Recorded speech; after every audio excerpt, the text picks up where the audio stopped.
Bismillahirrahmanirrahim. Assalamualaikum warahmatullahi wabarakatuh. Perkenalkan, nama saya Ibnu Syihab Az-Zuhri dari jurusan Bahasa dan Sastra Arab, NIM 2285150036. Ya, dibuatnya video ini untuk mengerjakan tugas mandiri mata kuliah Al-Madkhal ila Ilmi Adab, dosen pengampu Pak Irfan Ghazali. Ya, langsung aja.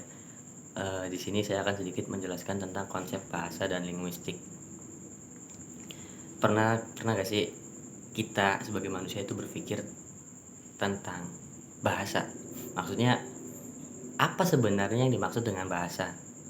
Kenapa bahasa bisa dikatakan sebagai alat komunikasi?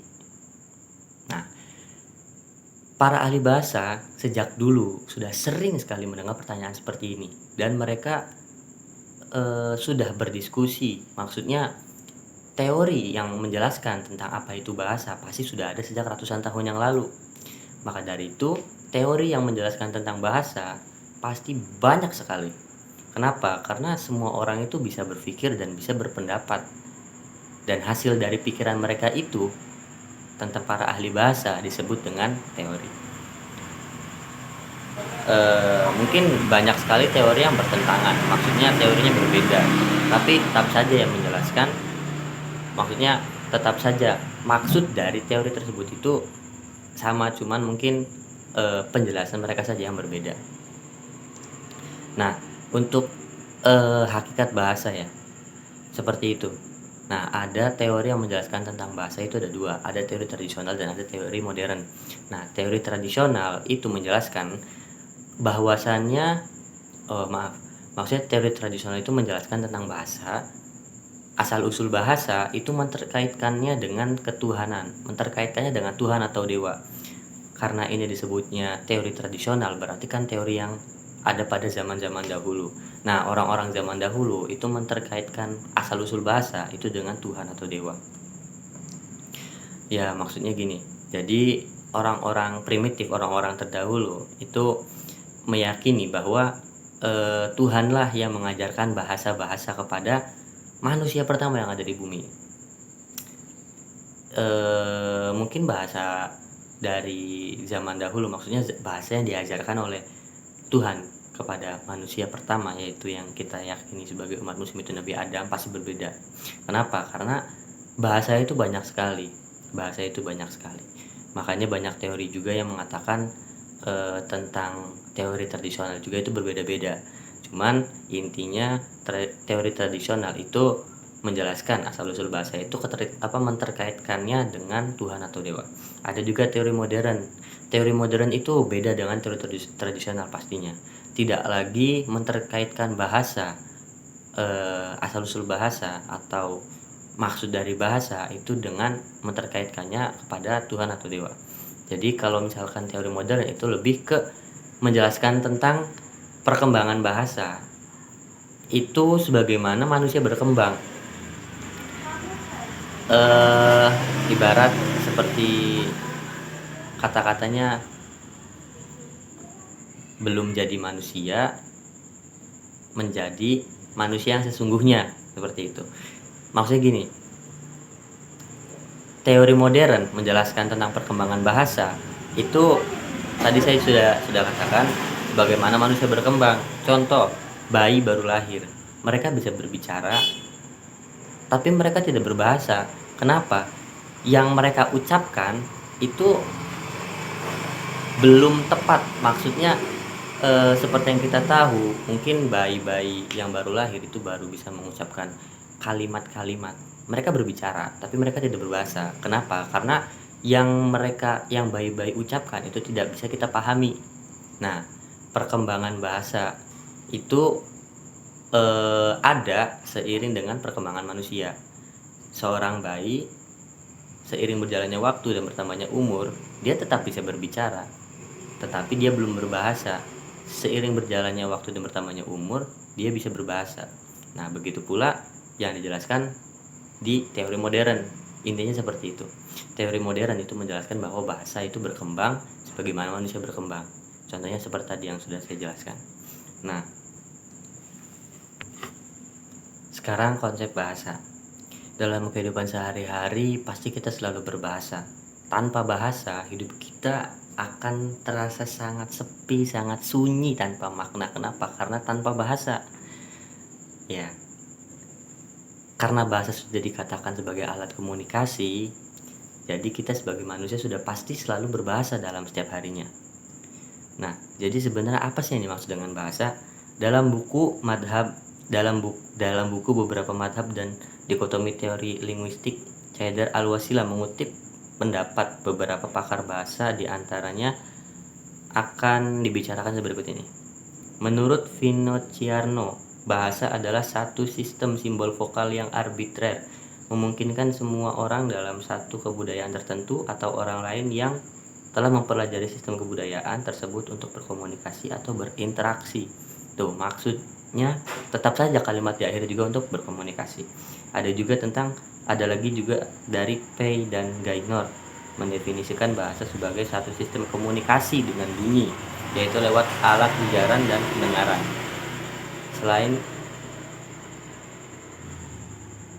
ya, terus dari Kri Dalaksana dan Joko Kencono dalam Cair menyatakan bahwa bahasa adalah sistem lambang bunyi yang arbitrer yang digunakan oleh para anggota kelompok sosial untuk bekerja sama, berkomunikasi, dan mengidentifikasikan diri. Nah, dari beberapa ahli bahasa tadi yang sudah saya sebutkan dan sudah saya jelaskan apa yang mereka ujarkan, apa yang mereka teorikan, atau maksudnya paradigma mereka tentang apa itu bahasa. Penjelasannya mungkin berbeda, tapi maksud dari teori mereka, dari para ahli bahasa yang tadi saya sudah jelaskan, itu tetap sama, yaitu bahasa itu adalah alat untuk berkomunikasi. Nah, ciri-ciri bahasa di sini ada 12. Bahasa itu adalah sebuah sistem berwujud lambang, berupa bunyi, bersifat arbitrer, bermakna, bersifat konvensional, bersifat unik, bersifat universal, bersifat produktif, bervariasi, bersifat dinamis, bersifat manusiawi. Ya, tadi itu ciri-ciri bahasa. Pokoknya inti atau konsepan dari bahasa itu maksudnya tidak lain dan tidak bukan, kita juga pasti sudah tahu dan sudah lumrah sekali mungkin di telinga kita. Dikatakan bahwa bahasa itu adalah alat untuk komunikasi. Ya, lalu tentang linguistik. Kalau tadi kita berbicara tentang bahasa, sekarang kita berbicara tentang linguistik. Bahasa itu sesuatu yang dipelajari dalam linguistik. Nah, jadi linguistik itu maksudnya adalah ilmu bahasa. Jadi isi dalam linguistik itu bukan ajaran. Kita tuh mempelajari tentang bahasa kayak gitu. Jadi dalam teori linguistik itu mengajarkan atau terdapat susunan-susunan dalam bahasa.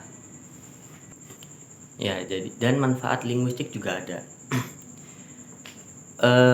Bagi linguis itu sebutan untuk ahli ilmu linguistik, disebutnya linguis. Bagi para linguis itu sangat diharuskan atau sangat diwajibkan untuk menguasai tentang linguistik ini. Ya, maksudnya udah pasti juga sih, karena juga kan bisanya disebut linguis itu karena ya mereka adalah para ahli ilmu linguistik gitu. Nah, jadi dalam manfaat linguistik bagi mereka atau mungkin bagi kita juga yang bisa menekuni ilmu linguistik itu akan sangat-sangat berguna. Kenapa? Karena di dalamnya itu kita belajar bagaimana menyelesaikan gejala-gejala yang ada atau masalah-masalah yang ada pada bahasa kayak gitu. Dan untuk para guru bahasa juga pasti sangat-sangat diharuskan untuk bisa dalam ilmu linguistik. Kenapa? Mungkin banyak dari guru juga kan yang mencetak buku kayak gitu. Dan bahasa-bahasa yang tercantum dalam buku itu harus sesuai dengan pemahaman para siswa. Nah, bagaimana cara kita untuk bisa bagaimana cara para guru untuk bisa menyusun kata-kata agar para siswa yang membaca buku tersebut bisa paham. Nah, disinilah ilmu linguistik manfaat dari ilmu linguistik itu ya seperti ini. Kita bisa mengetahui susunan-susunan bahasa yang tepat, apalagi untuk seorang guru. Jadi seorang guru tuh selain dia harus bisa berbicara dengan bahasa yang baik dan benar, ya dia juga harus bisa menjelaskan atau menerangkan tentang masalah-masalah atau gejala-gejala pada bahasa seperti yang tadi sudah saya katakan. Ya, jadi manfaat linguistik itu sangat banyak. Kenapa? Karena linguistik itu adalah ilmu dalam berbahasa, ilmu bahasa. Gitu. Mungkin kita bisa berbahasa, tapi tidak semua orang atau tidak semua dari kita itu tahu akan ilmu yang ada dalam bahasanya gitu loh, dalam bahasanya. Ya, jadi kalau misalkan ditanya apakah kita belajar linguistik itu penting? Oh, sangat-sangat penting. Walaupun tidak diwajibkan, cuman manfaat dari linguistik itu sangat banyak. Seperti halnya tadi seorang guru. Kita bisa tahu dan bisa menyelesaikan gejala-gejala atau masalah-masalah yang ada dalam bahasa gitu. Agar mencegahnya juga kesalahpahaman pada orang yang membaca atau mendengar. Kalau membaca berarti dalam konteks buku lah yang dibaca, agar tidak terjadinya kesalahpahaman. Kalau mendengar ya kita yang berbicara dan orang yang mendengar itu tidak salah paham. Ya, jadi itu benar-benar manfaat dari linguistik itu benar-benar banyak. Dan dalam ilmu linguistik itu ada beberapa cabang. Yang pertama yaitu fonetik, yang kedua fonologi, yang ketiga morfologi, yang keempat sintaksis, dan yang kelima yaitu semantik. Nah, fonetik adalah bagian dari linguistik yang mempelajari proses ujaran. Fonetik ini akan berhubungan dengan anatomi, khususnya organ-organ tubuh yang terlibat dalam proses penghasilan ujaran gitu. Jadi maksudnya fonetik itu menjelaskan organ-organ tubuh yang tergolong ya atau terlibat dalam proses penghasilan ujaran. Ujaran itu maksudnya apa yang kita ucapkan kayak gitu. Dan salah satu organ tubuh yang terlibat dalam ujaran yaitu ya mulut. Nah, itu dijelaskannya dalam cabang ilmu linguistik fonetik. Yang kedua, fonologi. Fonologi ialah bidang linguistik yang dibedakan dari fonetik. Fonologi bertugas mempelajari fungsi bunyi untuk membedakan atau mengidentifikasi kata-kata tertentu. Nah, kalau misalkan fonetik itu kan tadi ujarannya. Nah, kalau misalkan fonologi itu berbeda dengan fonetik. Yaitu apa bedanya? Nah, kalau misalkan fonologi itu yang dikaji tentang fungsi bunyinya gitu, untuk membedakan atau mengidentifikasi kata-kata tertentu. Jadi setelah ujaran itu keluar, nah dibahasnya dalam fonologi gitu. Jadi fungsi bunyi ya, fungsinya ujaran itu apa. Nah, dalam fonologi itu kita akan mengkaji tentang bagaimana kita membedakan atau mengidentifikasi kata-kata tertentu yang keluar dari ujaran yang tadi dalam fonetik. Nah, bukan dalam fonetik aja, pokoknya suara yang keluar, bunyi yang keluar itu bakal dikaji untuk membedakan dan mengidentifikasi kata-kata tertentunya itu dalam cabang fonologi. Yang ketiga, morfologi adalah cabang linguistik yang mempelajari morfem. Morfologi menganalisis struktur, bentuk, dan klarifikasi kata-kata. Ya, jadi kalau morfologi itu mempelajarinya tentang susunan bahasanya kayak gitu, tentang morfem. Menganalisis struktur, bentuk, dan klarifikasi kata-kata. Ya, inti dari morfologi pokoknya menjelaskannya tentang struktur dalam bahasanya. Yang keempat ada sintaksis. Dalam tata bahasa tradisional digolongkan sebagai tata bahasa atau gramatika. Jika morfologi membicarakan struktur internal kata, maka sintaksis membicarakan kata dalam hubungannya dengan kata-kata lain atau unsur-unsur lain sebagai suatu satuan ujaran. Nah, kalau misalkan morfologi itu yang menjelaskan tentang struktur internal pada kata, sintaksis itu eh, yang mengkaji tentang hubungan kata-kata dengan kata-kata lain, kayak gitu.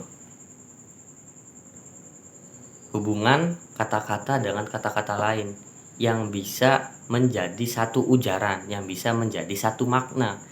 Kata satu dengan kata dua, ada hubungannya yang dikaji dalam cabang sintaksis dan itu menjadi satu ujaran atau satu makna. Yang kelima, yang terakhir, semantik adalah cabang linguistik yang mempelajari tentang makna bahasa. Para linguis struktural sebenarnya tidak begitu peduli dengan masalah makna karena dianggap merupakan bagian yang tak dapat diamati secara empiris. Nah, kalau misalkan semantik itu yang menjelaskan tentang makna bahasa gitu. Jadi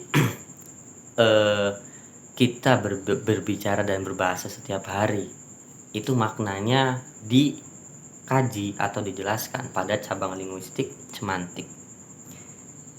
Ya, mungkin kalau penjelasan lebih dalam masalah cabang-cabang yang ada pada linguistik tadi itu dijelaskannya pada yang lain lah, maksudnya kalau saya ini cuman menjelaskan tentang linguistiknya dan beberapa cabang-cabangnya, dan tadi saya cuman sedikit menjelaskan tentang tentang linguistiknya dan cabang-cabangnya, tidak terlalu membahas lebih dalam. Ada pembahasan lain lah, maksudnya ada pembahasan tersendiri masalah linguistik yang lebih dalamnya gitu, bukan, maksudnya cabang-cabang linguistik yang lebih dalamnya. Ya, mungkin cukup sekian. Mungkin akademi ini kalau banyak yang salah saya mohon maaf. Syukron. Assalamualaikum warahmatullahi wabarakatuh.